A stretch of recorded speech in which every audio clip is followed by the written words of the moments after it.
কথা বলা হলো বা আমার ছোট ভাই বললো যখন আমরা স্বাস্থ্যনগরে বাস করতাম, আমি হবিগঞ্জে আসছি 69-এ। আমার জন্ম হবিগঞ্জে, লাখাইতে আমার নানা বাড়িতে। হ্যাঁ, কিন্তু তারপরে আমরা হবিগঞ্জের বাইরে ছিলাম, চট্টগ্রামে থাকতাম।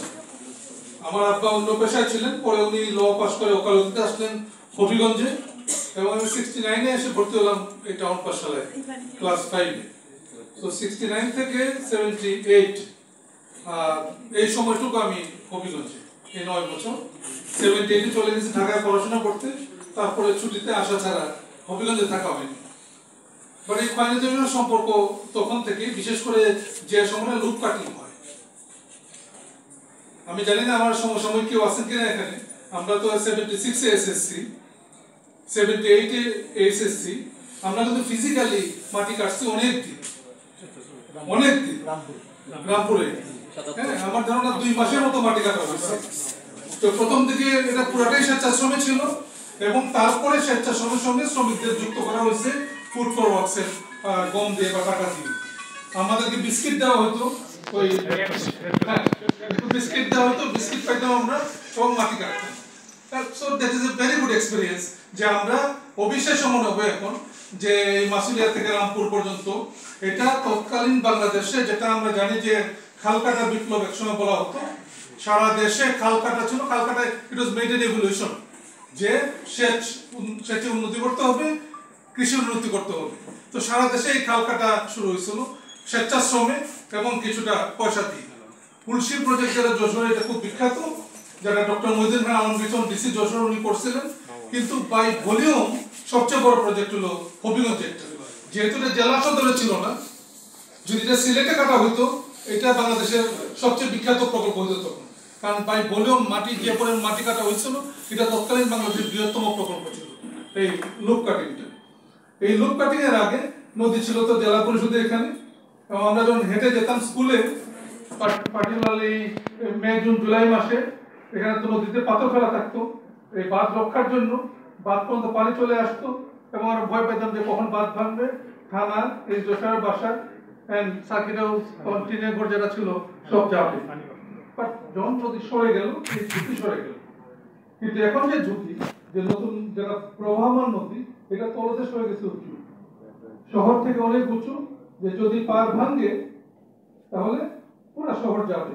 আপনারা চিন্তা করেন 100 বছর আগে যখন নদীতে কোনো বাঁধ দেওয়া হতো না, নদীতে যখন কোনো বাঁধ দেওয়া হতো না, পানি বাড়তো এবং পানি চারিদিকে ছড়াই দিত।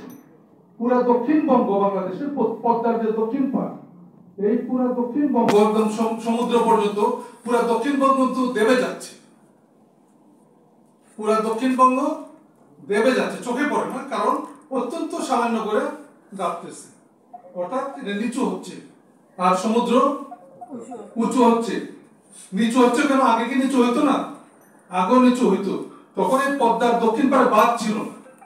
তো যে পানি আসতো, ফারাক্কা তখন ছিল না, এই পানি আসতো, পানি সব দক্ষিণে গড়াইতো, এবং তারা পলি বিছাই যেত মাটির উপরে।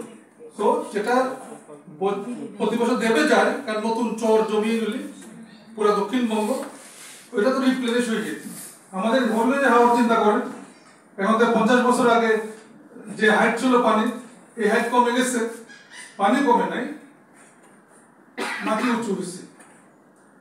একইভাবে নদীর তলদেশ উঁচু হয়েছে। এখানে যে কথাগুলি বলা হয়েছে, যে সমাধানগুলি বলা হয়েছে, নিঃসন্দেহে এগুলো গুরুত্বপূর্ণ। এগুলো নিয়ে আমরা পরীক্ষা করে দেখব, এবং কি করণীয় এটা বিশেষজ্ঞরা ঠিক করবেন আসলে। আর এই জন্য কবে শপথ নিচ্ছে? শপথ নিতে 8 তারিখে, 8 তারিখ।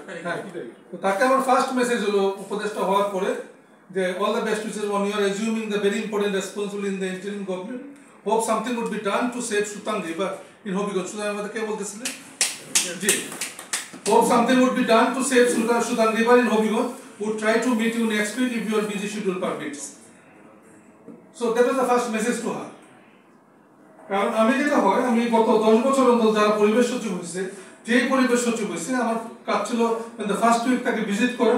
আমার একটা ওই 10 দফার মতো আছে, যে কি করণীয় পরিবেশ সচিবের, এটা তাকে হ্যান্ড ওভার করে আসো, তুমি কি করতে পারো না পারো, it is up to you, but this are the issues for environment ministry, যার মধ্যে বেশ কিছুদিন যাবত সুতান ছিল একটা আইটেম।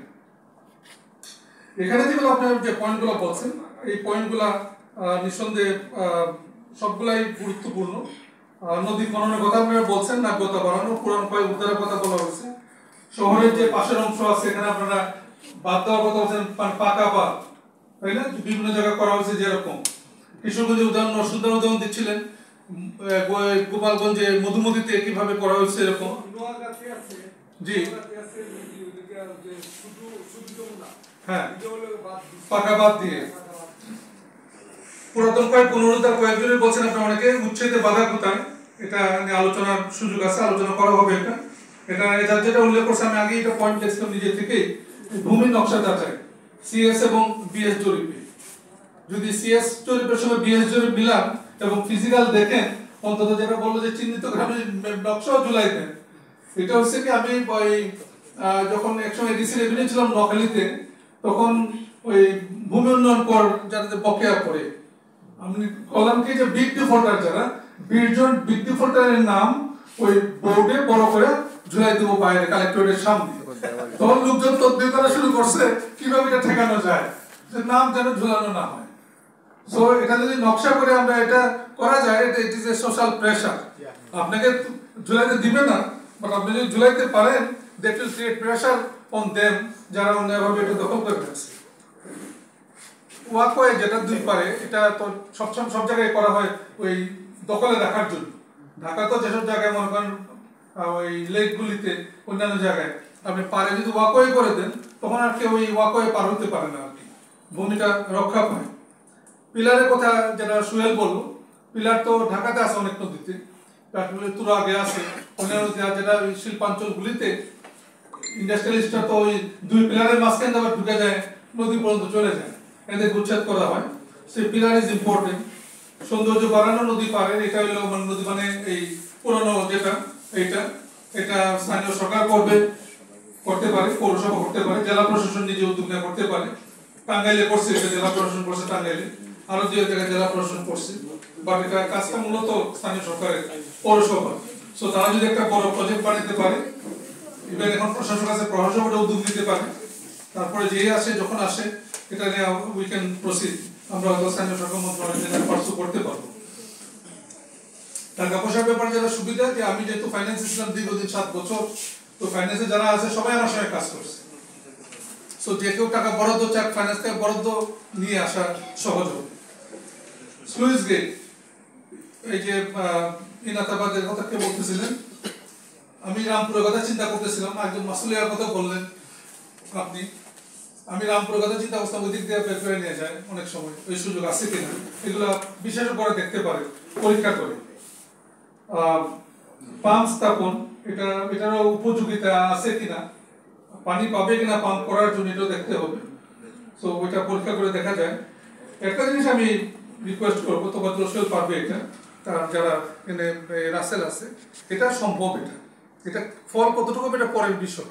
আমরা যদি হবিগঞ্জ শহরের যে স্কুলগুলি আছে, হাই স্কুল এবং প্রাইমারি স্কুল, আমরা যদি স্কুলগুলোতে প্রোগ্রাম করি, একদিনে 2টা বা 3টা স্কুল, আমরা যদি এক পাশে 8টা দিন ধরে 16টা স্কুল, এই যে ময়লা ফেলার কথা যারা বলা হয়, এই বাচ্চাদেরকে উদ্বুদ্ধ করা, এটা বোঝানো যেন তাদের পরিবার থেকে যেন ড্রেনে ময়লা ফেলা না হয়।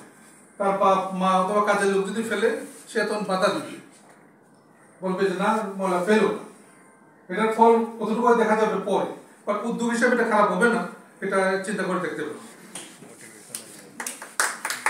বাংলার মেরামত যেটা, এটা তো বলা হলো যে এখন সময় না আসলে, বাট এটা পানি উন্নয়ন বোর্ডের সঙ্গে আমি নিজে কথা বলবো, যিনি ঢাকাতে পানি সম্পদ সচিবের সঙ্গে, তারা যেন খোঁজ নেয় যে এটার জন্য প্রয়োজনীয় বরাদ্দ আছে কিনা, এবং যখনই সময়টা আসবে পানি কমে যাবে তাৎক্ষণিক যেন এটা বরাদ্দ মেরামতটা করা হবে। বালু মহাল ব্যবস্থাপনা কিন্তু কঠিন জিনিস। সেলিম খানকে মানুষ পিটাই মেরে ফেলছে চাঁদপুরে, বাট সে হাইকোর্ট থেকে আদেশ নিয়ে গেছে সে নদী খনন করবে। জানেন তো আপনারা, এটা হাইকোর্টের আদেশ ছিল, তাই না? হাইকোর্টের আদেশ ছিল যে সে নদী খনন করবে, সরকারের পক্ষে। সরকারের তো পয়সা করি নাই, সরকার পারে না, আমি খনন করে দিই। সো মেঘনা নদী থেকে বালু তোলা শুরু করলো।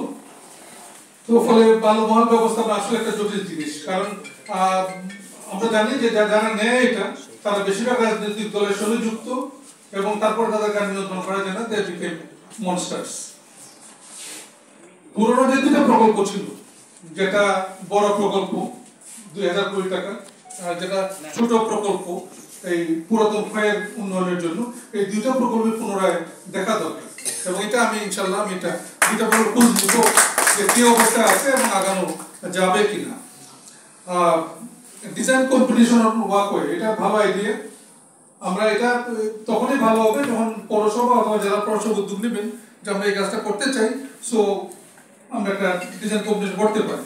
আর যেটা আইডিয়া যেটা বললো যেটা এটা একটা it is an open platform, একটা গ্রুপও যদি হয় পুরাতন ক্ষয় রক্ষার জন্য একটা গ্রুপও যদি হয়, এই গ্রুপ যদি 10,000 মেম্বার থাকে, so that will have an impact. এটা একটা প্রভাব থাকবে জেলা প্রশাসনের উপরে এবং যারা দায়িত্ব তাদের উপরে। সো এই পয়েন্টগুলি আমার ধারণা যারা ভলান্টিয়ার যারা লিখছে তারাও লিখছেন, আমি এটা শৈলের কাছে পাঠিয়ে দিব। সো এইগুলোর উপরে আমরা ভবিষ্যতে হয়তো কাজ করতে পারবো। আমি এখন যে বর্তমানে যে পদে আছি, এই পদের আমি যোগদান করার আগে মানে আমি জানতাম, তার যোগদান করার আগে খেয়াল হয় না। সুবিধা হলো একটা লাল টেলিফোন আছে, তাই না? So by this red telephone, এটা আমার বাসায় লাগাবে, এখনো লাগায় নাই, বাট অফিসে আছে, বাসায় হয়তো 2-1 দিনের মধ্যে লাগাই দিবে। So by this red telephone I can reach anyone anytime. এটা একটা বড় সুবিধা। সো রাষ্ট্রপতি থেকে শুরু করে এই পর্যায়ে যারা আছে, যে কাউকে আমি লাল টেলিফোনের মাধ্যমে যে কোনো সময় পেতে পারি। নর্মালি এটা বাজে না, কারণ আমি যেহেতু সচিবালয়ে কাজ করছি, মন্ত্রীদের পাশে থাকে এটা, তো এটা নর্মালি বাজে না, খুব কম হয়। মিনিস্টাররা কথা বলে অনেক সময় লাল টেলিফোন তারা ব্যবহার করে। So this is an opportunity যে কোনো বিষয় আমার কাছে যদি আসে আপনারা পৌঁছান। সো যে কোনো মিনিস্ট্রি হোক, যে কারো হোক, কারণ সবাই আমার জুনিয়র, সবাই সম্মান করে। সো যে কারো কাছে আমি একটা রিকোয়েস্ট রাখতে পারবো। উপদেষ্টারা যারা আছেন তাদের অন্তত অর্ধেক আমার পরিচিত, যাদের সঙ্গে আমি কথা বলতে পারি যে কোনো সময়। সো যে কোনো বিষয় যদি থাকে এটা আমার কাছে পৌঁছালে আমি I can reach anyone any time, এটা হেল্প হবে আমার ধারণা। আর আমি তো সবসময় হবিগঞ্জ যাতায়াত করি, কারণ যেটা হয়েছে আমি কখনো তো বিচ্ছিন্ন হইনি।